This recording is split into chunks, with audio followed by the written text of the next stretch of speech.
आज मराठा क्रांती मोर्चाच्या वतीने या ठिकाणी सकल मराठा समाजाची बैठक ठेवली होती। या बैठकीला भरपूर मराठा समाज म्हणजे समाजातील सर्व ज्यांनी आजपर्यंत चळवळीत काम करता असे सर्व समूह या ठिकाणी उपस्थित होते।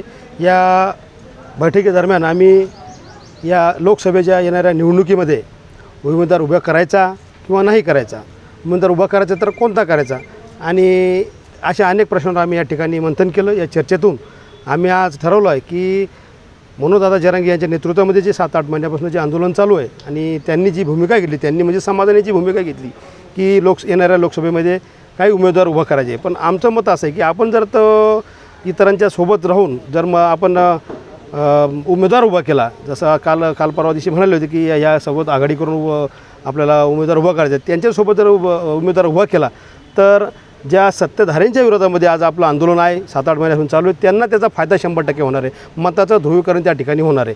म्हणून आज आम्ही या ठिकाणी असा ठराव घेतला की कोणताही उमेदवार या ठिकाणी द्यायचा नाही, आणि जर समाजाच्या दबावापोटी जर द्यायचं ठरलं तर आज या जालना जिल्ह्यामध्ये आदरणीय जरांगे पाटील हेच आमचे उमेदवार असतील आणि त्यांना संपूर्णपणे मराठा समाज त्या ठिकाणी त्यांना सहकार्य करून त्यांना निवडून आणण्याचा प्रयत्न करणार आहे। जरांगे पाटील स्वतः उभं राहिले तरच आपला जरांगे पाटील जर स्वतः उभं राहिले तर त्यांना 100% आमचं सहकार्य, सगळ्यांचं सहकार्य राहील, समाज राहील।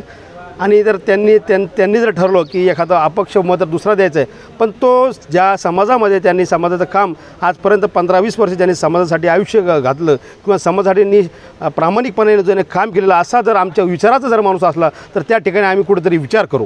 पण हा विचार एक होण्याचं पुन्हा एकदा आव्हान असणार आहे। उद्या होणार आहे 30 तारखेला। उद्या आता आदरणीय जरांगे पाटील जे जिल्हाभरातून ज्या ग्रामीणमधून काही अहवाल येणार आहे त्याच्यावरून काय ठरवतात आणि त्यानंतर आम्ही आमची भूमिका 1-2 तारखेला आम्ही स्पष्ट करू मराठा क्रांती मोर्चा सकल मराठा समाजाच्या वतीनं। जरांगे पाटील यांची जर निवडणूक लढण्याची इच्छा असेल तर त्यांनी स्वतः जर उभे राहिले तर त्याला सर्व समाज म्हणून मराठी क्रांती मोर्चा असू किंवा सकल मराठा समाज हे पूर्णपणे त्यांच्या पाठीशी उभे राहतील। हा पहिला ठराव झाला। दुसरा ठराव, जर इतर कोणत्या भारी बहुजन असो किंवा इतर कोणत्याही पक्षाच्या मागे यांनी समाजाला फरफटत नेऊ नये असं स्पष्ट मत आहे।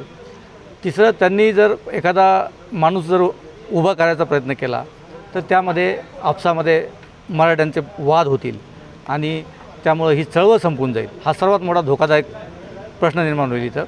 आणि सर्व लोकांचं एकच मत आहे की जरांगे पाटील जर स्वतः उभे राहिले तर ठीक आहे, नसता जालना, बीड आणि नाशिक या ठिकाणी सत्ताधाऱ्यांच्या विरोधात मराठा समाजाने मतदान करावं, असं हे इथं एकंदरीत हा ठराव झाला। आज सकल मराठा समाजाच्या वतीने जालना जिल्ह्याच्या वतीने आज येणाऱ्या लोकसभेमध्ये मराठा आरक्षणाचा विषय लोकसभेत कोण प्रभावीपणे मांडणार, यासाठी उमेदवार कोण असायला पाहिजे आणि ज्या आत्महत्या होऊ लागल्या, मराठा आरक्षणाची सद्यस्थिती, या 3-4 विषयावर सर्वानुमते चर्चा झाली।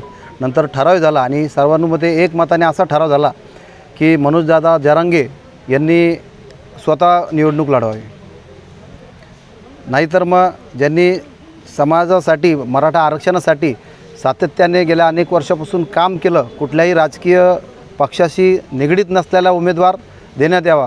आणि हेही जर नाही जमलं, ज्या काही लोकप्रतिनिधी मराठा आरक्षणासाठी विरोध दर्शवला अशांच्या विरोधात सर्वानुमते सर्व मिळून त्यांचा विरोध करावा। वंचित आणि जरांगेची आघाडी तुम्हाला मान्य राहील का?